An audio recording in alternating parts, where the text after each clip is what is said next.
Salut daholo, sabotsy hariva avy niasa dia ato an-trano tsisy atao.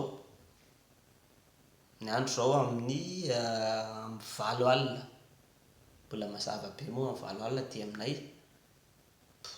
Tsisy atao orana be koa avelany ao, ratsy ny andro nefa tokony tsy ho avy intsony ny orana. Dia manalazy kely, misotro tantely kely, dia manao karaoké mihirahira kely.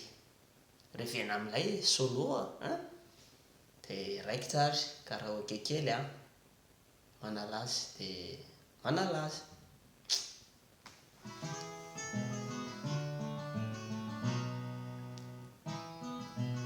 Mimoza atao lazy vavy zarery.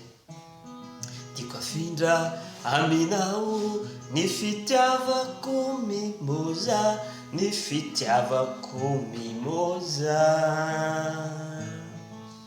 kanefa raha tsy tianao dia avereno ahy ny fitiavako mimoza. Misy toerana mafana tsy mba mamanala ao anatiko ao, toerana kelikely afaka mitahiry ny fitiavanao mimoza.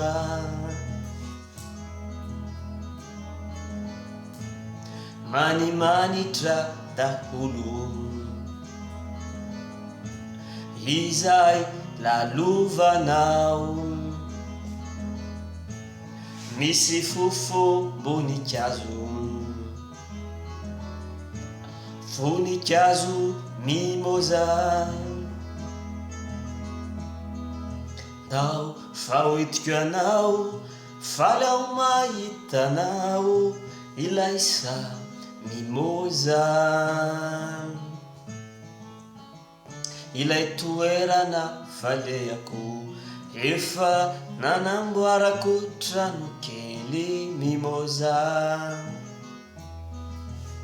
Ny andro efa hariva tsy mba fantatsika ato anaty trano kely na ny afo manazava dia manome hafanana mimoza.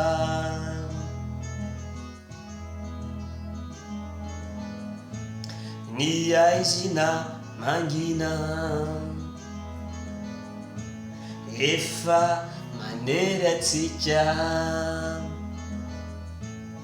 andao ty trano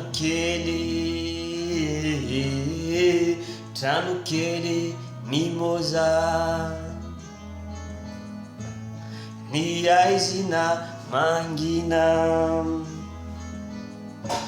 efa manery atsika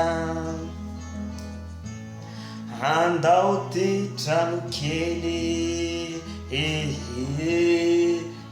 kely mimoza. Raha sendra tsy eo izao, raha sendra lasa izao, dia zao ny zavatra atanao mandehana eny Sotry ary mangala voninkazo mimoza.